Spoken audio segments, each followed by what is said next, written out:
How y'all doing today? And welcome to Sit in the Chair, powered by Bald Balls Beauty, featuring Dr. Elisa Green. Yeah, that's me. On today's show, we'll be talking about transforming obstacles into stepping stones. We have the amazing Gathia Lewis. She's going to give us a perspective of turning those obstacles into stepping stones from a life view. And she's also a fantastic educator. So I look forward to you all. Come on and tune in. And it's time to get the show started. I'm going to try to be so serious. I'm going to turn my smile down. I'm going to turn my serious eyes on. Turn your serious eyes neutral. Make them neutral eyes. Okay, fine. Hello. Thank you, Gathia, for sitting in the chair today. Thank you for having me. Good. I'm so glad that you're here. So I want to jump into our first question with you. So can you describe a moment when you felt entirely stalled? Okay. Or some people may say stagnant. That what was the immediate internal reaction you had before you began to see a way forward? Okay. So a time when I felt stalled was when my husband started his career in the military. And so at that time we had a daughter, and I kind of put my career on hold to support his. We married young, had a daughter young, and I just thought that it would be good to support him. So we met in college. Nice. And so he started his career in the military. And so our very first duty station was Baumholder, Germany. So that trip took us away from both our families. So we were newlyweds and we were away. So I supported him. And for me, that was a stalling moment. And so we were there for 3 years, 2 years, 3 years. And so that's when I put my career or my schooling on hold to support his career. So what was it that helped you see your way forward? What helped you move forward with that? So within the stalling part, those moments were times that I was able to redefine myself. Yeah. So I was newly married. Yeah. We had a daughter. Right. So I did self-work. So throughout my life, I always try to improve or do better. And so during that time, I was able to mature, be the best wife, be a great mom. And so I just did that pivot to do work on myself. Now you've seen her, you see this? You hear her, I should say? You hear her say about the pivot. That pivot is everything, isn't it? Yes. And that's amazing. I love that you said you pivoted to become the best wife, and mom that you could be, you know, because you knew you adjusted so that you could be able to be there for family. Yes. I love that. I love that because a lot of times people become, even though we should focus on ourselves, but not be selfish. That's it. You know, and it's challenging being a military wife, a military spouse. Let me say that. Being a military person, myself, a veteran, I know how challenging it could be on the spouses. So thank you for that. I appreciate you for that. You know, a lot of times we think those who are in the service for their service. I want to say thank you to our military spouses for their service because it is definitely a challenge. It's a challenge. Yeah. Sometimes. Yeah, definitely can be. And that was my first time being away from my family. Yeah. So we are a strong village. Yeah. I had my daughter in Heidelberg. I had my daughter in Heidelberg. My son's in Stuttgart and Landstuhl. So they have dual citizenship, so they can go back to Germany. That's awesome.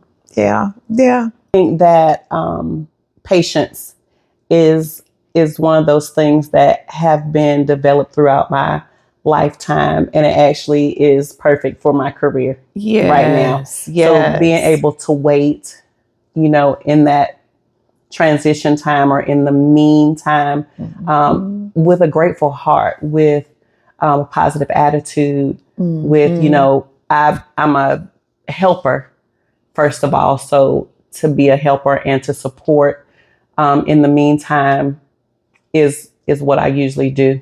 Yeah. So being able to develop that patience in different areas of my life has been amazing. Yeah, patience is definitely needed, especially in your career. Would you like to share? Sure. I'm a kindergarten teacher. And kindergarten teacher. Lord, shall we pray? Patience. Patience is needed.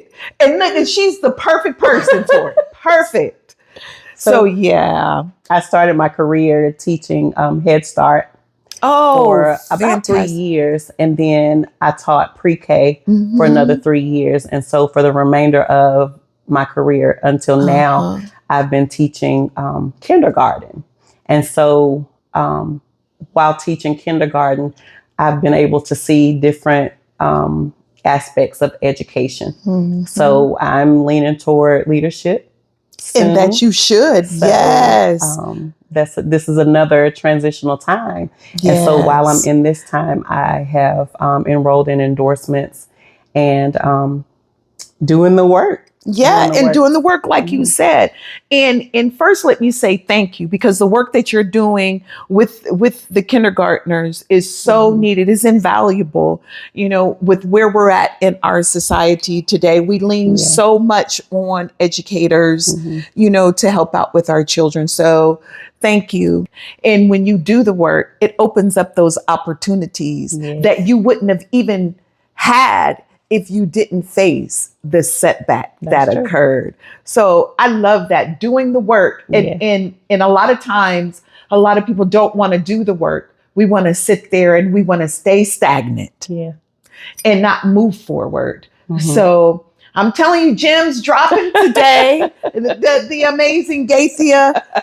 I knew that was going to occur. Younger person trying to make the decisions of life, you don't know where you don't recognize the signs, or you don't recognize those moments to where, that could be a potential answer, or the different options that may occur to pivot you. Oftentimes they are ignored. Oftentimes they are like, oh, well, that wasn't for me, and so you have to have that relationship to receive answers. And be open-minded to receiving those answers. Village now. I'm a part of your village because we are a team, whatever your baby's name is, because I want the best for them. You are trusting me with them for 8 hours, 5 days a week. They my baby. They my baby too. So whatever it is that they're struggling with at home, if you're having trouble with homework assignments or anything like that, let me know, because I'm not unreachable. Dojo, send me a message, anything, and I share pictures. I share whatever assignments we're doing. I put a voice or a video with new concepts so that they know exactly what to do once they're home. That's really so helpful, because I know, when you already know, I raised 5 kids. Now I have 6 kids, but I raised 5 kids, and having that, that voicemail, if you will, to just have guidance, and it really helped out a lot, because with me, my kids are like stair steps, so they all were coming at me all at once, and Calgon could never take me away, because I just couldn't run. Couldn't run fast enough, couldn't get away. They all was coming. They still do it today.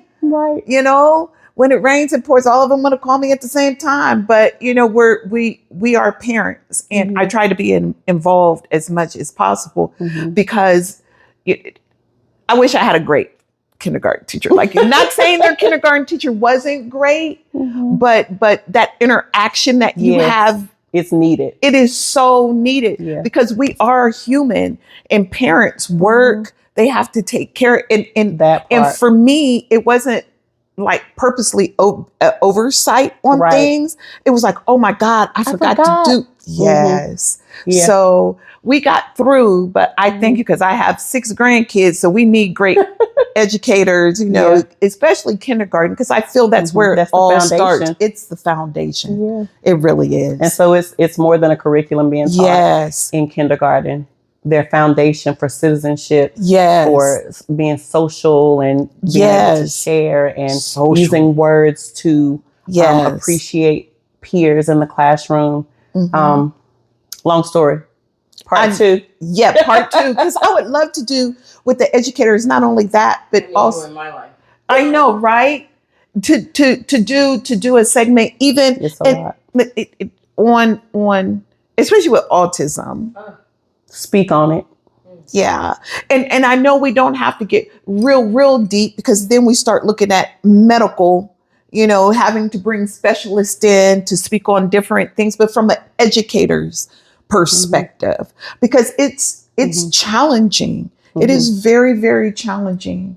And it is becoming more of a reality in our society, more and more, you know. So, and a lot of young parents just don't know how to navigate. So enjoyed this conversation. It's just been amazing. I just want to say that to you. It's been eye opening, you know.